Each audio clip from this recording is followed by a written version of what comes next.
Good morning. I'm First to Know meteorologist Ryan Gold. Another cool and a little cloudier start for today. It's going to be that jacket and sweater weather again, but as we head into the weekend, we might be able to put those aside until the next work week. Things are looking a little cloudy here, but they're a lot cloudier in the tropics. Melissa, still just a tropical storm. The wind shear has slowed it down a bit, not only in its maximum wind speed, which is now 45 miles an hour, but also its movement speed, which is now 0. It is not moving at all, but it could be gaining more strength from the waters that are pretty warm beneath it until it eventually starts actually making its move over the course of this weekend extremely slowly.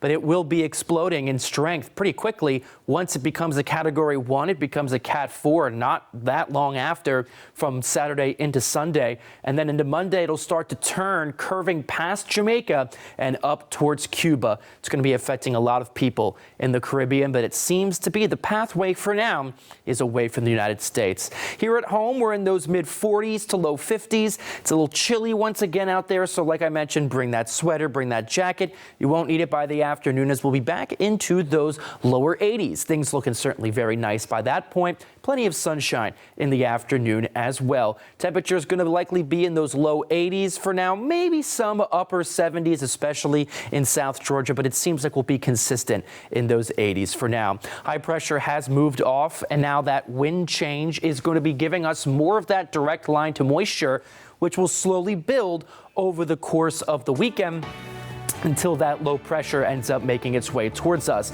It's going to take some time for it to get to us, but eventually it could reach us by Sunday night into Monday, giving us some more of that rain. So we'll see these lows start to rise on up, looking at Monday for potential storms and rain from the morning.